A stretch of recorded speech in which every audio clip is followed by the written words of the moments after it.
बिस्मिल्लाहिर्रहमानिर्रहीम। अस्सलाम वालेकुम दोस्तों, मैं हूं अब्दुल रऊफ़ साकिब और आप देख रहे हैं the teachers TV. The teachers TV dot com की जानिब से एक और नई वीडियो के साथ हाज़िर हूं। आज इस वीडियो के अंदर हम बात करेंगे कि एडसेंस के ऊपर अंडर कंस्ट्रक्शन का जो एरर आता है वो क्या है और वो क्यों आता है और उसको किस तरह रिज़ॉल्व किया जा सकता है। तो वीडियो शुरू करने से पहले जिन दोस्तों ने अभी तक हमारा चैनल सब्सक्राइब नहीं किया वो हमारा चैनल सब्सक्राइब कर लें और साथ बने हुए बेल आइकन पर लाजमी क्लिक कर लें कि हमारी हर नए आने वाली वीडियो का नोटिफिकेशन ऑन टाइम मिलता रहे। तो दोस्तों बात करते हैं कि ये देखें, ये अगर हमें एक जो है गूगल एडसेंस की तरफ से हमें एक ईमेल रिसीव हुई है, उसमें ये चीज़ उन्होंने लिखी हुई है कि thank you for your interest in AdSense after reviewing an application, ये फ़लाँ इन्होंने लिखा हुआ है। और उसके बाद इनके ये दूसरी मेल आई है जो 8 मिनट पहले आई है, इस पर भी इन्होंने सारा लिखा हुआ है। Don't worry you can request review at any time, request review हम यहाँ से कर सकते हैं। तो बात का उसके बाद अगर देखेंगे तो यहाँ पे ये एरर आ रहा है, you need to fix something to use AdSense. यहाँ पे ये इसका जो है ये इसने एरर दिया है वैल्यूएबल इन्वेंट्री अंडर कंस्ट्रक्शन। ये अंडर कंस्ट्रक्शन का एरर है। अंडर कंस्ट्रक्शन की क्या चीज़ है पहले इसको हम समझते हैं, फिर इसको रिजॉल्व करने की बात करते हैं।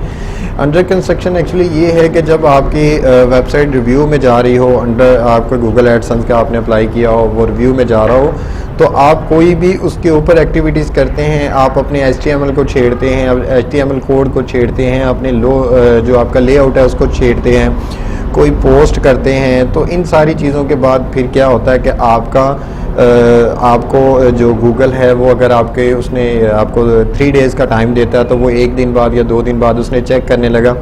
लेकिन जैसे ही चेक किया उसने देखा कि आपने कुछ छेड़छाड़ की हुई है तो वो फिर सिंपल और कुछ भी नहीं करता, वो आपको ये अंडर कंस्ट्रक्शन का एरर दे देता है। तो आपको याद होगा कि लास्ट वीडियो के अंदर हमने आपको पोस्ट करने का बताया था कि पोस्ट कैसे की जाती है, और हमने अपनी वेबसाइट से पोस्ट की थी, जो हमारी गलती है, हम आपसे भी माजरत चाहते हैं, लेकिन मैं समझता हूँ कि बेहतर हो गया अगर ऐसा ना होता तो आपको अंडर कंस्ट्रक्शन का भी ना पता चलता।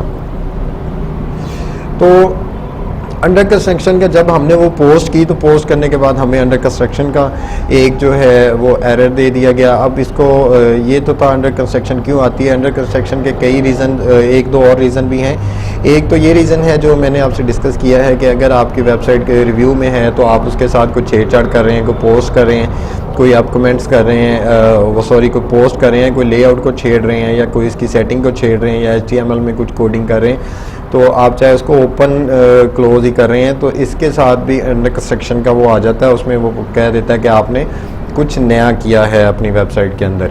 और दूसरी रीज़न ये है कि अगर आपने अपने लेबल नहीं बनाए हुए, आपके लेबल ठीक नहीं है, आपके लेबल नहीं है, तो फिर भी आपको अंडर कंस्ट्रक्शन का एरर आ जाता है। आपने पेज अच्छी तरह नहीं सेट किए हुए तो फिर भी आपको अंडर कंस्ट्रक्शन का एरर आ जाता है। और तीसरी मेन चीज़ ये है कि अगर आपकी पोस्ट जो हैं, आपने पोस्ट थोड़ी की हुई है, आपने पोस्ट अगर की भी हैं तो उनके अंदर कंटेंट नहीं है, 1-2 लाइनें लिख के लगाई हुई हैं, तो तब भी आपको अंडर कंस्ट्रक्शन का एरर आ जाएगा। तो इसलिए आपने करना क्या है कि अपनी पोस्टें जो वो कम से कम 500 वर्ड की तो ज़रूर लिखनी है। 500 वर्ड पोस्ट में होने चाहिए, आपके लेबल सेट होने चाहिए, पेज अच्छी तरह सेट होने चाहिए, और उसके बाद आपको जो भी है privacy policy, disclaimer, about us, contact us का ये आपके पेज होने चाहिए, जैसा कि हमने लास्ट वीडियो के अंदर भी बताया। और उसके बाद ये चीज़ है कि जैसे जब आपने गूगल एडसेंस को अप्लाई कर देनी है या उसको रिव्यू पे दोबारा लेंगे, रीअप्लाई किया है तो आपने दोबारा रीसबमिट अप्लाई किया है, तो उसके बाद अगर आपने कोई भी एप्लीकेशन गूगल एडसेंस को दी हुई तो आप तब तक मैं आपको ये एडवाइस दूंगा कि आप किसी भी किस्म की कोई एक्टिविटीज़ अपने ब्लॉगर पे ना करें, अपनी वेबसाइट पर भी ना करें, चाहे वो वर्डप्रेस पे है, चाहे ब्लॉगर पे है, जहाँ पे भी है आप उस पर अप्लाई ना करें। इवन कि आप कोई पोस्ट भी ना करें। जब आप पोस्ट भी करेंगे तो तब भी आपको परेशानी होगी। ये हमने पोस्ट की थी कल, तो जिस वजह से हमें ये मसला बना, तो इसलिए आपने पोस्ट भी नहीं करनी। और इन चीज़ों के बचने के लिए इसको दोबारा सिंपल है, आपको कोई लंबा चौड़ा काम नहीं करना पड़ना। यहाँ पे आपने कर देना I fix leave fix policy उसके बाद ये करने के बाद आपने इसको सिंपल सबमिट एप्लीकेशन कर देना है कि जब आपके पास ये एरर आता है तो आप इसको यानी कि सिंपल आई कन्फर्म कर देना है, और उसके बाद आपने कोई छेड़छाड़ नहीं करनी। यहाँ से सबमिट एप्लीकेशन हो जाएगी। तो जैसे ही सबमिट एप्लीकेशन होगी तो ये सारा हमने यानी कि हमारा जो है इसको हम एक दफ़ा दोबारा कॉपी कर लेते हैं। कॉपी करने के बाद फिर हम एक दफ़ा अपने ब्लॉगर पे चले जाते हैं। तो आपने ये वाला जो कोड है इस कोड को कॉपी कर लेना है। कॉपी करने के बाद आपने अपने ब्लॉगर पे आ जाना और यहाँ से आपने लेआउट में थीम में आ जाना है। थीम में आने के बाद एडिट HTML कर लेना है। ये बाज़ दोस्त कहते हैं कि नहीं करना चाहिए, लेकिन ये इसको कर देना चाहिए, क्योंकि इसका रीज़न ये होता है कि ये अगर आप नहीं करते तो इसमें थोड़ा सा मसला आता है। तो आप पहले हेड के नीचे इसको इस कोड को पेस्ट करें, ठीक है, क्योंकि आप देखेंगे तो ये थोड़ी सी चेंजिंग होती है।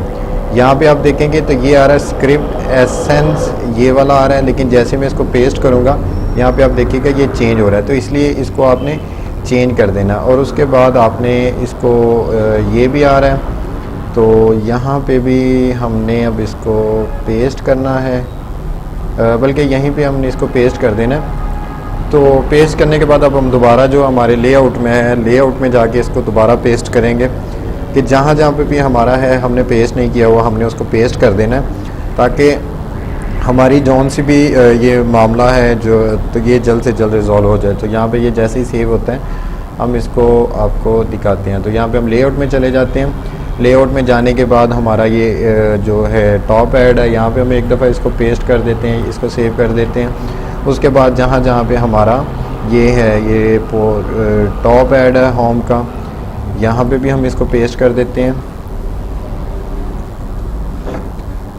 तो जहाँ जहाँ पे भी आपने इसको करना है आप इसको कर दीजिएगा, और करने के बाद फिर आपने इसको जो है सेव आर्गुमेंट कर देना है, और उसके बाद आपने इसको अप्लाई कर देना। तो यहाँ पे अब हमारे पास और कोई भी नहीं आ रहा, क्योंकि हमने बाकी जितने भी फजूल पेज थे वो सारे हटा दिए हैं। यहाँ पे सिर्फ गूगल एडसेंस के आ रहे हैं। तो एडसेंस का तो जब होगा तभी होगा। यहाँ पे पोस्ट बॉटम ऐड है, यहाँ पे भी हम इसको पेस्ट कर देते हैं। तो ये सब करने के बाद यहाँ से सेव आर्गुमेंट कर देना है, और आपने अपने जाके गूगल एडसेंस पे जाके आपने कर देना आई हैव पेस्टेड कोड, और उसके बाद आपने इसको डन कर देना है। तो यहाँ से जब आप इसको डन कर देंगे, डन करने के बाद आपका काम पूरा हो गया है। अब आपने जब तक आपको ईमेल्स कोई नहीं आती, आपको गूगल एडसेंस की तरफ से कुछ भी नहीं बताया जाता या कोई आपको ईमेल नहीं आती, तब तक आपने कुछ भी अपनी वेबसाइट पे ना कोई पोस्ट करनी है, ना कोई आपने उसके HTML कोड को छेड़ना है, ना ही आपने उसके यानी कि कहीं पे भी जो है ना यानी कि आपने कोई भी इसका काम नहीं करना, ना लेआउट को छेड़ना है, ना थीम को छेड़ना है, ना ही आपने कोई पोस्ट करनी है। समझ लें कि आपने सिंपल इसको यहाँ से बंद कर देना है कि कभी भी आपने यानी कि जब तक आपको कोई अप्लाई इधर से नहीं आती, 2-3 दिन 4 दिन 5 दिन जितने दिन लगते हैं, आपने कोई भी इस पर एक्टिविटीज़ नहीं करनी। तो उम्मीद करेंगे कि आपकी ये प्रॉब्लम जो है ये भी रिज़ॉल्व हो जाएगी बहुत जल्द, और आपकी अच्छी रहनुमाई भी हो गई होगी।